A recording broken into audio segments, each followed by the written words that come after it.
السلام علیکم ورحمت الله وبرکاتو. ملګرو، زه سمیع الله صاحب یم او تاسو ګورئ ټیک پښتو یوټیوب چینل.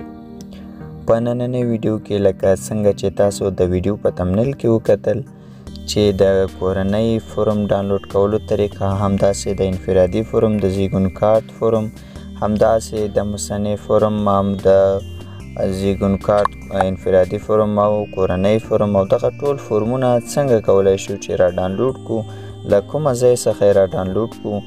نو دا نن تاسو ته دغه طریقه ښیم چې زیاتره ملګرو راته ویلي وو چې دغه فورمونه موږ له کوم ځای څخه را پیدا کړو. د دې پیدا کول موږ لپاره ستونزمن دي. نو راځه ما دغه طریقه تاسو ته ښیم. نو تاسو ته مخکې له دې چې دغه طریقه وښیم، که چېرته تاسو زموږ چینل نه وي سبسکرایب کړی، نو مهرباني وکړئ زموږ چینل سبسکرایب کړئ، د زنګ علامې باندې کلیک وکړئ، یوال انتخاب کړئ تر څو زموږ هره نوې ویډیو تاسو ته ژر در ورسیږي.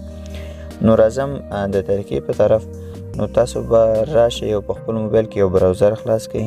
هر براوزر چې تاسو استعمالوئ، زه دغه کروم براوزر خلاصوم، په دې زه کلیک کوم. بیا به تاسو دلته د سرچ ځای ته راشئ. کله چې د سرچ ځای ته راغلی، تاسو به دلته ولیکئ نسا، NISA. کله چې په دې کلیک وکړو نو تاسو ته د دې نسا ویب سایټ دلته راځي او تاسو به په دې باندې کلیک وکړئ. کله چې په دې کلیک وکړو، تاسو ته د نسا د ویب سایټ مخه خلاصیږي. نو تاسو به دلته ورته ژبه انتخاب کړئ. نو ژبه مې ورته انتخاب کړه. بیا ښکته راځم، تر ټولو ښکته ده.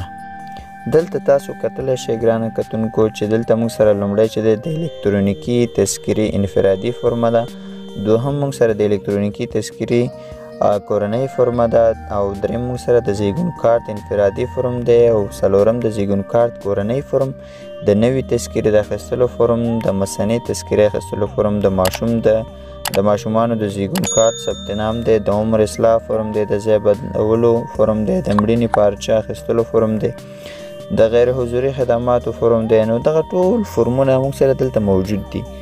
دا به څنګه ډاونلوډ کړو؟ په دې تاسو نور د ډاونلوډ کولو کومه سخته طریقه نه ده. فقط تاسو کوم فورم چې غواړئ ډاونلوډ یې کړئ.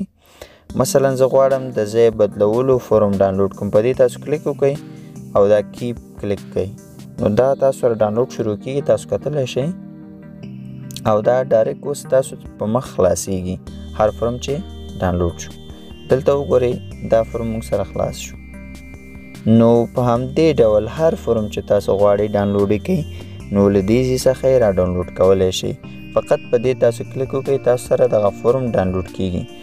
نو همداسې ټول فورمونه دلته موجود دي.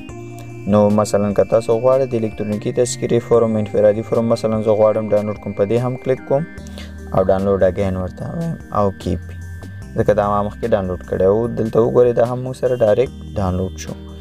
نو په دې طریقې سره تاسو ټول فورمونه دې څخه را ډاونلوډ کولی شئ.